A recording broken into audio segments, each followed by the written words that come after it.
হরে কৃষ্ণ। আজ 12ই আশ্বিন 1432 ও 29শে সেপ্টেম্বর 2025 সোমবার। আজ দুর্গা পূজার মহাসপ্তমী। আজ আমি পাঠ করছি ভাগবতমের চতুর্থ স্কন্দ দ্বিতীয় ভাগ দ্বাবিংশতি অধ্যায় চতুষ্ষণের সঙ্গে পৃথু মহারাজের মিলনের শ্লোক 19 থেকে 21। নারায়ণ হে নারায়ণ ভবভয় হরিণম নারায়ণ। শ্লোক 19। সঙ্গম খলু সাধুনা মুভো এষাং চ সন্মত যৎ সম্ভাষণ সম্প্রশ্ন সর্বেষাং বিতনতীশম। অনুবাদ: যখন ভগবদ ভক্তদের সমাবেশ হয় তখন তাদের আলোচনা, প্রশ্ন ও উত্তর শ্রোতা ও বক্তা উভয়েরই অভিলষিত হয়। তাই এই প্রকার সমাগম সকলের পক্ষেই মঙ্গলজনক এবং প্রকৃত সুখদায়ক। তাৎপর্য: ভক্তদের মধ্যে যে আলোচনা হয় তা শ্রবণ করাই পরমেশ্বর ভগবানের বীর্যবতী বার্তা শ্রবণ করার একমাত্র উপায়।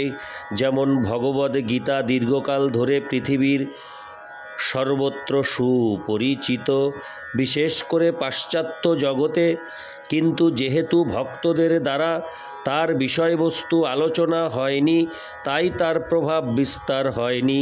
কৃষ্ণ ভাবনামৃত আন্দোলন প্রতিষ্ঠা হওয়ার পূর্বে পাশ্চাত্য জগতে একজনও কৃষ্ণ ভক্ত হয়নি, কিন্তু গুরু পরম্পরা ধারায় যখন সেই ভগবদ্গীতার বাণী প্রদান করা হলো তখন তার পারমার্থিক উপলব্ধির প্রভাব তৎক্ষণাৎ প্রকাশ পেল।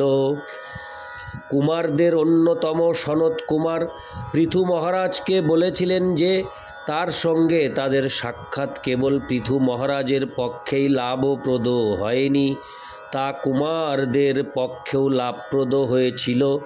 নারদ মুনি যখন ব্রহ্মার কাছে পরমেশ্বর ভগবান সম্বন্ধে প্রশ্ন করেছিলেন তখন ব্রহ্মা তাকে পরমেশ্বর ভগবান সম্বন্ধে বলার সুযোগ দেওয়ার জন্য ধন্যবাদ জানিয়েছিলেন।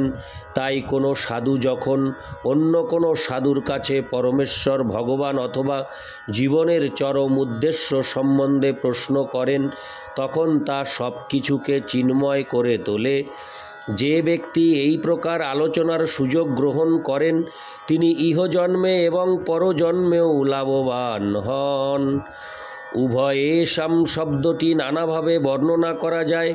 সাধারণত দুই শ্রেণীর মানুষ রয়েছে: জড়বাদী ও অধ্যাত্মবাদী। ভগবদ ভক্তদের আলোচনা শ্রবণ করে জড়বাদী ও অধ্যাত্মবাদী উভয়েই লাভবান হন। ভক্ত সঙ্গে জড়বাদীর এই লাভ হয় যে তার জীবন নিয়ন্ত্রিত হয় এবং তার ফলে তার পক্ষে ভক্ত হওয়া অথবা জীবের বাস্তবিক স্থিতি সম্বন্ধে অবগত হওয়ার সম্ভাবনা বর্ধিত হয়। মানুষ যখন এই সুযোগের সদ্ব্যবহার করে তখন পরবর্তী জন্মে তার মনুষ্য জীবন লাভ করা সুনিশ্চিত হয়, অথবা তিনি সম্পূর্ণরূপে মুক্ত হয়ে তার প্রকৃত আলয় ভগবদ ধামে ফিরে যেতে পারেন। অর্থাৎ মূল কথা হচ্ছে যে ভগবদ ভক্তদের আলোচনায় যদি কেউ যোগদান করেন তাহলে তিনি জাগতিক ও পারমার্থিক উভয় দিক দিয়েই লাভবান হন। শ্রোতা ও বক্তা উভয়েরই লাভ হয় এবং কর্মী ও জ্ঞানী উভয়েরই লাভ হয়। ভগবদ ভক্তের সঙ্গে পারমার্থিক বিষয়ে আলোচনা সকলের পক্ষে মঙ্গলজনক।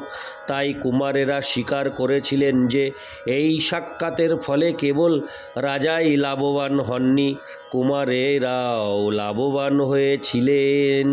ইতি শ্লোক 19। শ্লোক 20। অস্তেব রাজন ভবত মধুদীশ পাদারবিন্দস্য গুণানুবাদনে রতির দুরাপা বিধুনতি নৈষ্টিকি কামং কষায়ং মলমন্তরাত্তন। অনুবাদ: সনত কুমার বললেন, হে রাজন, পরমেশ্বর ভগবানের পাদপদ্মের মহিমা কীর্তনে আপনি ইতিমধ্যেই অনুরক্ত। এই প্রকার অনুরাগ অত্যন্ত দুর্লভ, কিন্তু কেউ যখন ভগবানের প্রতি এই প্রকার অবিচলিত শ্রদ্ধা লাভ করে তখন আপনা থেকেই তার অন্তরের সমস্ত কামনা বাসনা বিধৌত হয়। তাৎপর্য: শতাং প্রসান্নম বীর্য সংবিদ ভবন্তি হৃৎ কর্ণরসায়না কথা তজ্জসো নদাস্যপবর্গবর্তনি শ্রদ্ধারতির ভক্তিরনুক্রমিষ্যতি।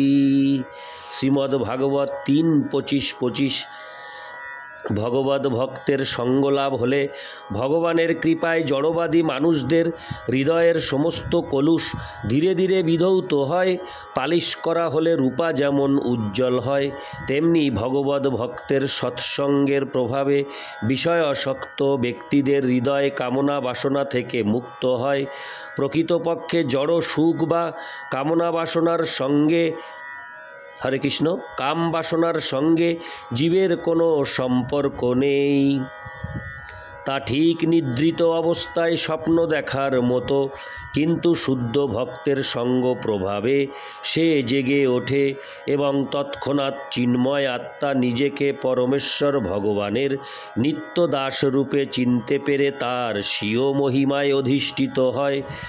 পৃথু মহারাজ ছিলেন স্বরূপ সিদ্ধ নিত্য মুক্ত আত্মা, তাই পরমেশ্বর ভগবানের কার্যকলাপের মহিমা কীর্তন করার স্বাভাবিক প্রবণতা তার ছিল এবং কুমারেরা তাকে আশ্বাস দিয়েছিলেন যে ভগবানের দৈবী মায়ার বশীভূত হওয়ার সম্ভাবনা তার ছিল না। অর্থাৎ ভগবানের মহিমা শ্রবণ ও কীর্তন করার পন্থাই হচ্ছে হৃদয়কে জড় কলুষ থেকে মুক্ত করার একমাত্র উপায়। কর্ম, জ্ঞান ও যোগের পন্থায় কখনো হৃদয়ের কলুষ দূর করা যায় না, কিন্তু কেউ যখন ভগবত ভক্তির মাধ্যমে পরমেশ্বর ভগবানের শ্রীপাদপদ্মের শরণ গ্রহণ করেন তখন আপনা থেকেই তার হৃদয়ের সমস্ত কলুষ দূর হয়ে যায়। ইতি শ্লোক 20। শ্লোক 21। শাস্ত্রেশীয়ানেব সুনিশ্চিত নৃণাং ক্ষেমস্য সদ্রাদিমৃষেষু হেতু অসঙ্গ আত্মব্যতিরিক্ত আত্মনি দৃঢ়া রতির্ব্রহ্মণি নির্গুণে চ যা। অনুবাদ: শাস্ত্রে পূর্ণরূপে বিচারের দ্বারা স্থিরীকৃত হয়েছে যে মানব সমাজের কল্যাণের চরম লক্ষ্য হচ্ছে দেহাত্ম বুদ্ধিতে আসক্তিরহিত হওয়া এবং নির্গুণ ও চিন্ময় পরমেশ্বর ভগবানের প্রতি গভীর অনুরাগ লাভ করা।